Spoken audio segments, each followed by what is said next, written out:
Hello everyone, I am Ritul Kumar Pandey and in this video we are going to talk about the preamble of our constitution.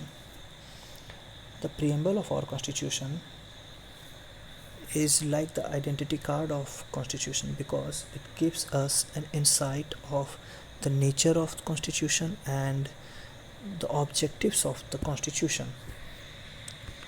See, here I have highlighted some of the keywords with different colors like we the people of India in red, and some of the keywords in yellow like sovereign, socialist, secular, democratic and republic, and some of the keywords in blue also, that is justice, liberty, equality and fraternity. So let us take all these keywords together and understand them separately, because if we understand these keywords it will be very easy for us to understand what our constitution makers wanted to convey through the preamble. Okay, so the first keyword here is the people, we the people of India. Now we the people of India here are the source of this constitution, because we gave this constitution to ourselves. How we gave this constitution to ourselves? By electing the members of constituent assembly who made this constitution for us. Okay, and we the people of India have accepted this constitution, so we are the main source, main motive behind this constitution. The another keywords that I have highlighted in yellow color are sovereign, socialist, secular, democratic and republic. These keywords tells us about the nature of our constitution. Our constitution is sovereign. How it is sovereign? The word sovereign implies that India is neither a dependency nor a dominion of any other nation, but we are an independent state. There is no authority above it, and it is free to conduct its own affairs, both internal and external. Okay. Though in 1949 we become the member of Commonwealth nation. So there was a question, if it puts any question mark on the sovereignty, even being the member of UNO puts any question mark on the sovereignty of India? No. In no way they are going to put any limitation or question mark on our sovereignty. We are a sovereign nation and we can either acquire a foreign territory and can cede a part of our territory in favor of any foreign state also. We can make any laws, any provisions for our citizens. Our parliament can make laws. Okay, so we are a completely sovereign body. We are a completely sovereign state. Now the another nature of our constitution is socialist. See, there are two types of socialism. The one is democratic socialism and the another one is Marxist socialism, or you can say communistic socialism. Let us understand the difference between Marxist or communistic socialism and the another one, that is democratic socialism. Okay, communistic socialism, or you can say the Marxist socialism, involves the nationalization of all means of production and distribution and the abolition of private property. But here in democratic socialism we can have private property. We hold faith in a mixed economy where both public and private sectors coexist side by side. Okay,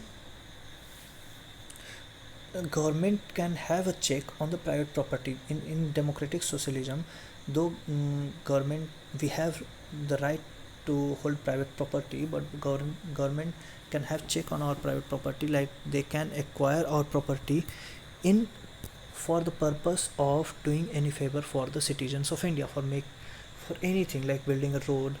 If they want to construct roads for citizens, they can acquire our land. Okay, so this is all about the democratic socialism. We are democratic socialist nation, and the word socialist is added by 42nd constitutional amendment in 1976. Though even before adding this keyword we were socialist, and it is mentioned in the direct part 4 of our constitution, that is directive principles of the state policy. Okay, and just like socialist, secular keyword is also added in 42nd constitutional amendment in 1976. And even before adding this word, we were a secular nation, we were a secular state, because article 25 to 28 guarantees the freedom of religion to our citizens. Okay, now what is secularism? There are different type of secularism.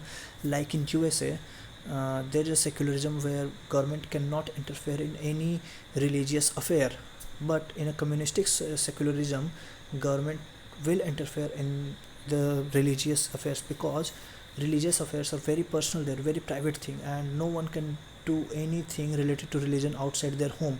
They cannot profess or show anybody their religion, they cannot express it. This is very private in communistic secularism. But in India, what we do, we give protection to all the religion, we respect all religion, and there is no state religion. We cannot declare any particular religion as a religion of India. Okay, so we follow this kind of secularism, and this keyword is also added in 42nd constitutional amendment, added by 42nd constitutional amendment in 1976. Okay, now the another keyword is democratic. We are a democracy, we all know we are a democratic politic, we have a democratic polity. Okay, now there are two types of democracy, that is direct and indirect democracy. In direct democracy, the people exercise the supreme power directly, as in case in Switzerland you can see there is a direct democracy. But in India we have an indirect democracy, where we choose a representative who on behalf of the people make decisions. Okay, so we have representative democracy or indirect democracy. Okay, now we have a democratic polity, that is republic. Democratic polity is of two types, monarchy and republic. Okay, in a monarch, the head of the state is usually a king, enjoys a hereditary position, that is he comes into the office through succession, just like in Britain. Okay, but in India, the head of the state is elected by the people. We elect our head of the state, that is president, by an indirect election. It is not a direct election. The process of election of president is indirect election. Okay, so we choose the head of the state for the term of 5 years. That's why we are republic, we are democratic republic. So these keyword tells us about the nature of our constitution. Now let us talk about the goal or objectives of our constitution. The first keyword is justice. Now let's get back to the preamble. We can see what kind of justice we are talking about. We are talking about the social justice, economic justice, and political justice. Okay, social justice denotes the equal treatment of all citizens without any social distinction or discrimination, that discrimination based on like caste, color, race, religion, sex, and place of birth, and so on, like many others. Okay, it simply means the absence of any privilege being extended to any particular section of the society, and improving the condition of backward classes like SC, STs, OBC, and women also comes in the category of social justice. So the objective is to provide the social justice. Our objective is to provide economic and political justice. We also have these objectives also. So let's talk about economic and political justice. Economic justice simply denotes the non-discrimination between people on the basis of economic factors. It simply involves the elimination of increasing inequality in wealth, income, and property. Okay, now what is political justice? We all the citizens of India enjoy the right to vote if we have attained the age of 18 years by universal adult franchises. Okay, so this is the political justice. This is political justice, like we have same political rights, equal access to all political offices, and equal voice in the government. Okay, so we aim at providing social, economic, and political justice. Okay, the another important keyword is liberty. And what kind of liberty? Liberty of thought, expression, belief, faith, and worship. Okay, The preamble secures to all its citizens of India the liberty of thought, expression, belief, faith, and worship. How? Through their fundamental rights that are enforceable in court of law in case of the violation of these rights. Okay. And so another important keyword is equality.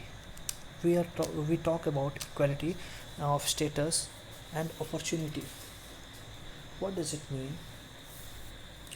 The term equality means absence of any special privilege to any section of the society, and we have article like fundamental rights related to equality, that is from article 14 to article 18. Like article 14 is equality before law. Article 15 is prohibition of discrimination on the basis of religion, race, caste, sex, place of birth, sex and place of birth. Okay. And article 16 is it is related to equal opportunity in matter of public employment, and article 17 talks about the abolition of untouchability, and article 18 talks about the abolition of title. So we have fundamental rights assuring the equality. Okay. Now another main objective is to promote fraternity among the people. Okay, fraternity means the sense of brotherhood. The constitution promotes this feeling of fraternity, this brotherhood, by the system of single citizenship. We all the people of India are the citizen of India. We all are Indian. This is our identity that creates the feeling of brotherhood. And also the fundamental duties. In our fundamental duties, article 51A, it says that it shall be the duty of every citizen. Shall means it is compulsory. It shall be the duty of every citizen of India to promote harmony and the spirit of common brotherhood among all the people of India. Okay. So that's all about the important keywords. Now we have date. On which date we gave ourselves this constitution, and the date is 26th November 1949. But actually it is enacted on 26th Jan 1950 on Republic Day. Why? Because it was the decision of our first Prime Minister Jawaharlal Nehru. And the logic behind it was, in Congress session of 1929, Indian National Congress declares its objective. And what was its objective? Purna Swaraj, complete independence. Indian National Congress declared complete independence, Purna Swaraj, as its objective in 1929 Lahore session. And so on 26th Jan 1930, Indian National Congress celebrated Independence Day for the very first time. To make this day memorable, like it was an important date, the constitution was enacted on 26th Jan 1950, that we still celebrate as Republic Day. So now, as we have understood all these keywords, let's read the preamble again and try to get the exact meaning of the preamble. We, the people of India. Now, who are we? We, the people of India, are the source behind this constitution. We are the main motive behind this constitution. Okay. We, the people of India, having solemnly resolved to constitute India into a, now we are going to talk about the nature of our constitution, a sovereign, socialist, secular, democratic republic. Okay. Now we are going to talk about the objectives of our constitution. Okay. So after democratic republic, and to secure to all its citizen justice. Now what kind of justice we are talking about? Social, economic and political justice. Liberty. What kind of liberty? Liberty of thought, expression, belief, faith and worship. And equality of status and opportunity. And to promote among them all fraternity, assuring the dignity of the individual and the unity and integrity of the nation. Okay. Now we are going to discuss about the date. In our Constituent Assembly, this 26th day of November 1949, do hereby adopt, enact and give to ourselves this constitution. Okay, so the meaning is now completely clear. So that's all for this video.